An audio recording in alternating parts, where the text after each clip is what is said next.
Roll down strategy. तो ये है सर कि हमारी भी रियलाइजेशन ये हुई कि डेट फंड जो है इंटरेस्ट रेट बढ़ने का और इंटरेस्ट रेट घटने का इस पे इम्पैक्ट पड़ता है during the investment horizon of the customer. ये आप समझते होंगे। और इंटरेस्ट रेट का क्या होगा ये देखते रहना पड़ेगा। अब इन्फ्लेशन का क्या हो रहा है वो देखते रहना पड़ेगा, करेंसी का क्या हो रहा है वो देखते रहना पड़ेगा, सप्लाई का क्या हो रहा है बॉन्ड्स का वो देखते रहना पड़ेगा।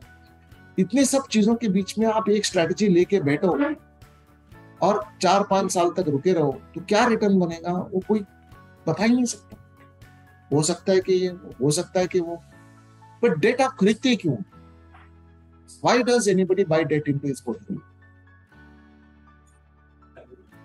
एक ही वर्ड है, स्टेबिलिटी। आपको प्रेडिक्टेबिलिटी के लिए डेट खरीद रहे हो ना, नहीं तो क्यों चाहिए था डेट? रिटर्न तो कम है, आपको पता ही है डालते वक्त।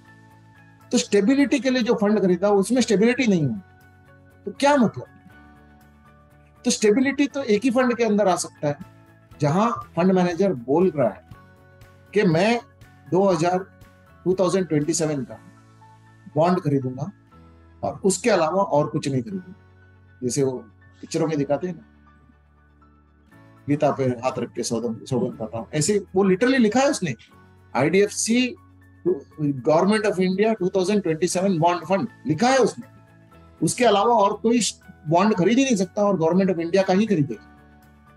तो वो सॉवरेन है, सबसे बेस्ट है, हाईएस्ट रेटेड है, उसमें रेटिंग है भी नहीं। रेटिंग तो उसके बाद आता है ना, सॉवरेन के बाद रेटिंग आता है। तो बेस्ट क्वालिटी है। और अगर आप 2027 तक रुको, जब एंटर करते वक्त जो YTM लिखा हुआ था, यील्ड टू मैच्योरिटी जो लिखा हुआ था, आप 5 साल तक डटे रहोगे मैच्योरिटी तक तो आपको मिलेगा। सिंपल। बीच में ऊपर गया नीचे गया इग्नोर करो, आप 5 साल तक हो ना। 6.6%, 6.7% आज के दिन पे मैंने कल जो देखा था 6.68 आ रहा था YTM, कल अगर किसी ने लगा 6.68 आ। दूसरी बात, ये बहुत बड़ा एक टूल है।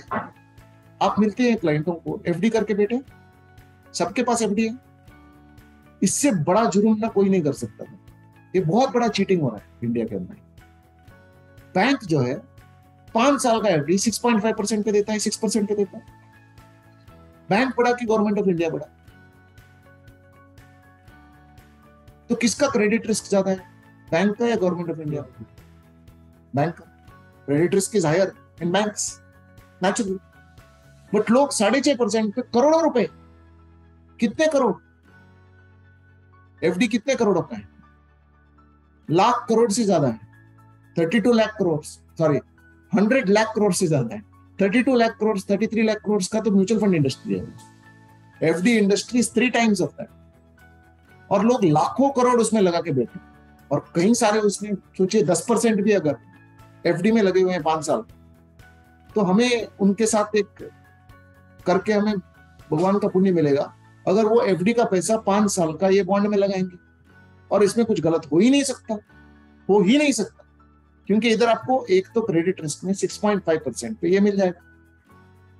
हाँ, ट्रेल इनकम कम है, बट खुद तो बनता है ट्रेल, हमारा भलाई भी कर रहे हैं।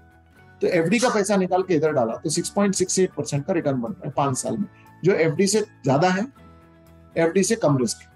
अब मैं बताता हूं आपको, ये एफडी का ऑलमोस्ट डबल रिटर्न जनरेट करता है पोस्ट टैक्स, है कि नहीं? क्योंकि एफडी में आपको पहले तो आपको कैलकुलेट करके हर साल टैक्स देना पड़ेगा।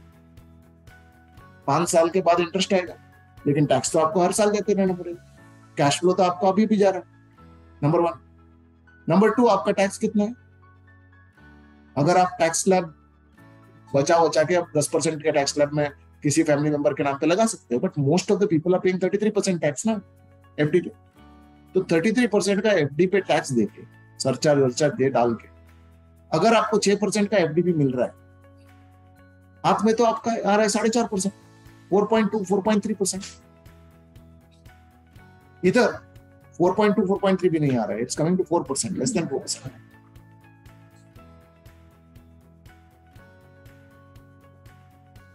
into 4% है लगभग। तो 4% आ रहे हैं, और इधर 6.68%, 6.7% वाले में आपको पहले तो कैपिटल गेन हो गया है, तो आपको टैक्स हर साल नहीं देना पड़ेगा, आपको अंत में जब रिडीम करके दे रहे हो 5 साल के अंत में तब देना पड़ेगा। सेकंड, आपको 5 साल के बाद 20% का टैक्स देना है, 30% का टैक्स नहीं देना है। थर्ड, ये 20% का टैक्स इंडेक्सेशन के बाद मिलेगा। इंडेक्सेशन आप सबको समझ में आता है? हर साल जो गवर्नमेंट इंडेक्सेशन का नंबर देता है, उस नंबर के बेसिस पे आप 5 साल बाद, अगर 100 है आज का इंडेक्सेशन, इस साल का इन्फ्लेशन 5% आएगा, अगले साल का 4% आएगा, उसके अगले साल का 3% आएगा, उसके अगले साल का फिर से 4% आएगा। 5 साल जो हर साल इन्फ्लेशन का नंबर ऐड हो रहा है, इन्फ्लेशन इंडेक्स्ड नंबर को, 100 रुपए अगर 120 हो गया 5 साल बाद, और आपका लाख रुपए जो लगाया था 1,30,000 रुपीज हो गया, आपका capital gain 1,30,000 minus 1 lakh rupees 30,000 पे नहीं है, 1,20,000 माइनस 1,30,000 10,000 पे 20% का टैक्स। और अगर आपका 6 फाइनेंशियल ईयर हो गया हो, जो होने की गुंजाइश है आज के दिन पे, तो आपको 6 साल का इंडेक्सेशन मिलेगा, 5 साल का नहीं। तो आपका पोस्ट टैक्स रिटर्न तो ऑलमोस्ट 6.4 हो जाएगा। कहां 6.4 और कहां 4? 2.4%। अभी तो मैंने आपको 3% का कैलकुलेशन किया था, 2 का भी करके दिखाऊं? कितने लाखों करोड़ बचा लेंगे हम। हमारे साइड से तो हजारों लाखों बचा सकते हैं, बट सब लोग अगर हम लग जाए तो बचा लेंगे पैसे क्लाइंटों के लिए। वैल्यू ऐड हो गया, डेट वाला पैसा, इसीलिए हम रोल डाउन स्ट्रेटजी में हमने चुना करना चाहिए।